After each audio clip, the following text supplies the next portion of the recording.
Friends, ನಿಮ್ಮೆಲ್ಲರೂ ನನ್ನ YouTube ಚಾನಲ್ಗೆ ಸ್ವಾಗತ.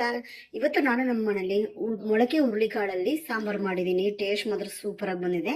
ಬನ್ನಿ ರೆಸಿಪಿ ಹೆಂಗ್ ಮಾಡೋದಂತ ನೋಡ್ಕೊಂಡ್ ಬರೋಣ. ಈಗ ನೋಡಿ, ಮೊಳಕೆ ಹಾಕಿರೋ ಹುರುಳಿಕಾಳನ್ನ ಇಲ್ಲಿ ಇಟ್ಕೊಂಡಿದ್ದೀನಿ. ಇವಾಗ ಇದ್ರ ಜೊತೆ ನಾನು ಮಸಾಲ ತೋರಿಸ್ತಾ ಇದೀನಿ ನಿಮ್ಗೆ. ಒಂದು ಈರುಳ್ಳಿ, 5 ಕೆಂಪು ಮೆಣಸಿನಕಾಯಿನ ನಾನು ಫ್ರೈ ಮಾಡಿ ತಗೊಂಡಿದ್ದೀನಿ. ನೋಡಿ, 1 ಟೊಮೊಟೊ ತಗೊಂಡಿದ್ದೀನಿ. ಚಕ್ಕೆ ಬಂದು ಒಂದು ಇಷ್ಟೆಷ್ಟು ತಗೊಂಡಿದ್ದೀನಿ ನೋಡಿ, ನೀವು ವಿಡಿಯೋದಲ್ಲಿ ನೋಡ್ತಾ ಇರ್ಬೋದು. 3 ಲವಂಗ ತಗೊಂಡಿದ್ದೀನಿ. ಶುಂಠಿನ ಸ್ವಲ್ಪನೇ ತಗೊಂಡಿದ್ದೀನಿ. ಅದ್ರ ಜೊತೆ ಬೆಳ್ಳುಳ್ಳಿನ ತಗೊಂಡಿದ್ದೀನಿ. ನೋಡಿ, ಕೊಬ್ಬರಿ ನಾನು ಸ್ವಲ್ಪನೇ ತಗೊಂಡಿದ್ದೀನಿ. ಇವಾಗ ಇದ್ರ ಜೊತೆಗೆ ನಾನು ಮಸಾಲೆ ಏನಾಗ್ತಾ ಇದೀನಿ ಅಂದ್ರೆ, ಒಂದು 1/4 ಸ್ಪೂನ್ ಅಷ್ಟು ಅರಿಶಿನ, 3 ಸ್ಪೂನ್ ಅಷ್ಟು ಧನಿಯಾ ಪೌಡರ್ನ ತಗೊಂಡಿದ್ದೀನಿ. ಈಗ ಈ ಮಸಾಲಾನ ರುಬ್ಕೊಳ್ಳೋಣ.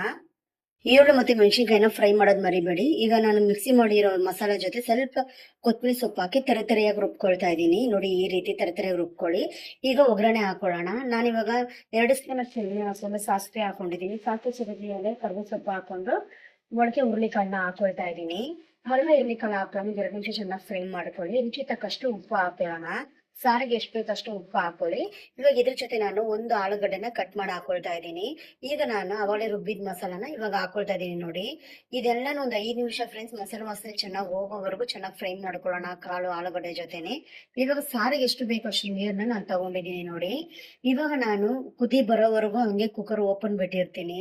ಚೆನ್ನಾಗಿ ಕುದಿ ಬಂದ್ಮೇಲೆ ನಾನು ಕುಕ್ಕರ್ ಮುಚ್ಚಿಟ್ಕೊಳ್ತಾ ಇದ್ದೀನಿ. ನೋಡಿ, ನಾನು ಕೊತ್ತಂಬರಿನ ಇದಕ್ಕೆ ನಾನು ಲಾಸ್ಟ್ ರುಬ್ಬೋದು. ನೋಡಿ ಎಷ್ಟು ಚೆನ್ನಾಗಿ ಕಾಣ್ತಿದೆ ಅಂತ. 2 ವಿಸಿಲ್ ಬರ್ಸ್ಕೊಂಡಿದ್ದೀನಿ. 2 ವಿಸಿಲ್ ಬಂದ್ಮೇಲೆ ನೋಡಿ ಎಷ್ಟು ಚೆನ್ನಾಗಿ ಬಂದಿದೆ ಅಂತ ಸಾರು.